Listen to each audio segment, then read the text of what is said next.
Yeah, we're down in sunny Bedfordshire. Well, it is sunny Bedfordshire actually. Down here with some guys doing a bit of level 2 training. We've finished for the day. We've got an hour. I'm going to just go and have a look down the bottom here. Paul's had a bit of damage done to some oilseed rape crop and some of the winter barley on the bottom. There's quite a few deer congregating down there, so he's finished shooting in this particular area for a couple of days. There's a couple of cover crops down here. So he said if you get a chance, just nip down and have a look and maybe try and shoot at you know, the cold Chinese water deer just to deter them a little bit. So that is the plan. We've maybe got an hour if we're lucky. So we're just going to nip down quickly and see if we can find anything.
Really cold wind this. We've got a couple of options, or I've got a couple of options now. There's 4 Chinese water deer laid in the oilseed rape crop, which actually are now out of sight, so we'd have a fairly easy approach across the field behind the kind of hedge and then probably have a shot into them, but I don't really want to go too close to Paul's cover crop. Birds will be starting to draw in now as it gets sort of duskish. I don't really want to disturb that. I'll let them settle. So what I think I'm going to do is going to walk along the bottom side here, but we're not going to disturb the crop.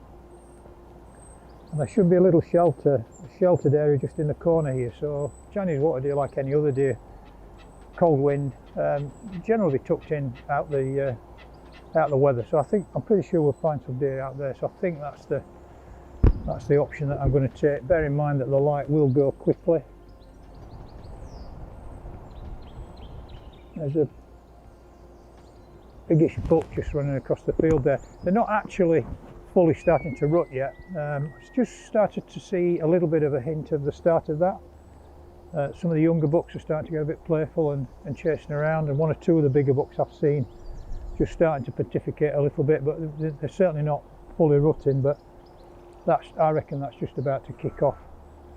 So we should see some proper rutting activity over the next few days, hopefully.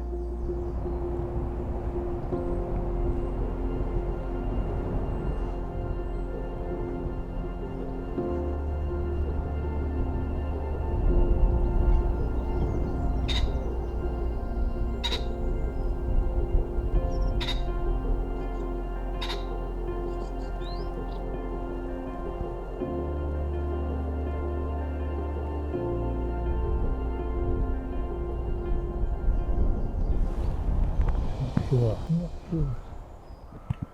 That's quite a decent animal. That's going to make a good. That's actually going to make a decent cheek. So I think it's too good to shoot.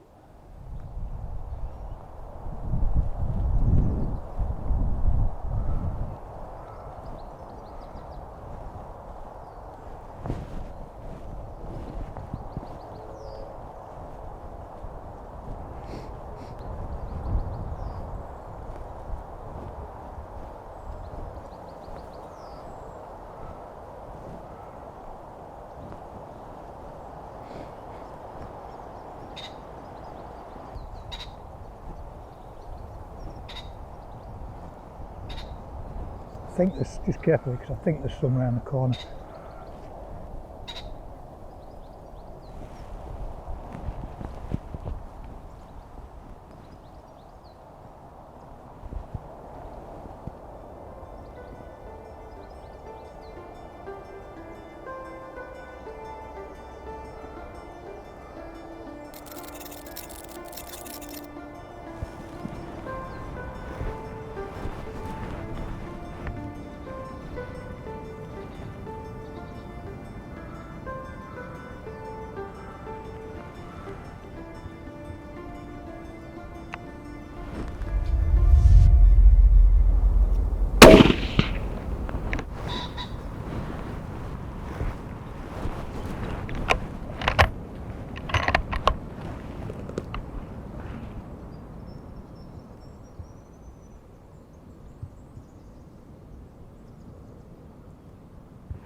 Okay, this is one of the difficulties with Chinese water deer stalking, and the guys that are really struggling with a little bit, is identifying what is a cull animal. It's worth taking a little bit of time and watching the deer. A couple of deer we saw earlier on which were going to make good animals, and they're already developing quite a bit of tusk. I mean, this will make a good animal if it's a youngster. But this is what we mean by a cull buck. So this is just a young Chinese water deer, tusk just emerging. Small animal, young animal, good condition. But these are the animals that Paul wants taking off at the moment, early season. Take a reasonably high percentage of the younger bucks, and then leave obviously a range of bucks to come through.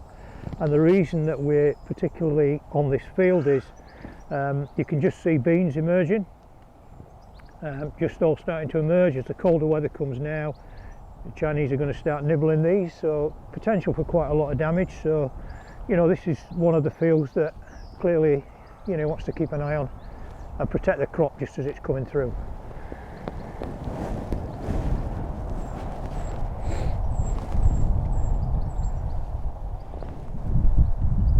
Okay, for kind of safety now, I've underloaded the rifle basically, so I've emptied the rifle, checked it's clear, closed the bolt, put the magazine underneath with a full, you know, the remaining rounds in the magazine, but the rifle is not loaded.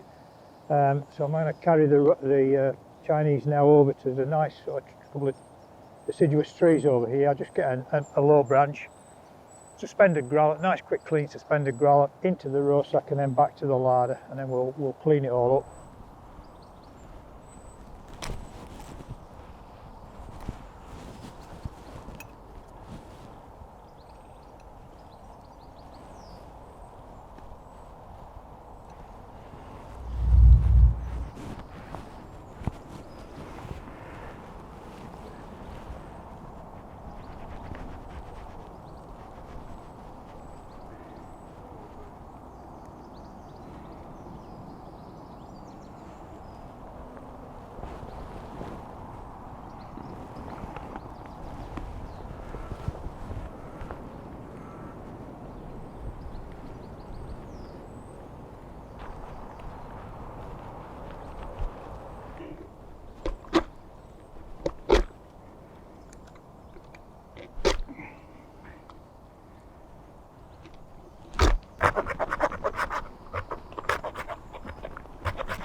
Just before I remove the anus, what I want to show you here is the fat that's contained within the carcass. So if Steve just brings the camera around here, I mean, that is just incredible.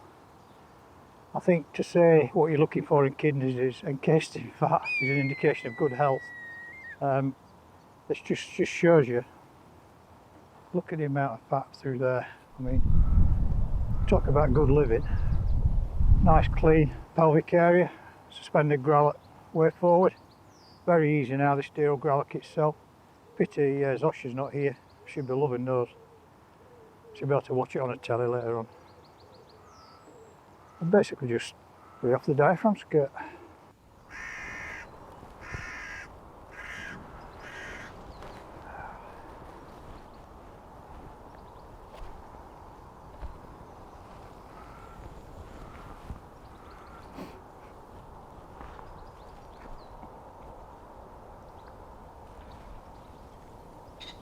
Massive shot damage.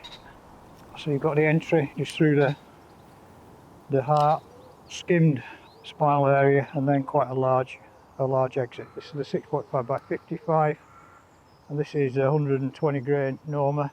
Very, very good flat shooting round. And to be honest, on Chinese water deer, often you're taking quite range of shots because of the open nature of the fields, and you want something that's going to shoot flat.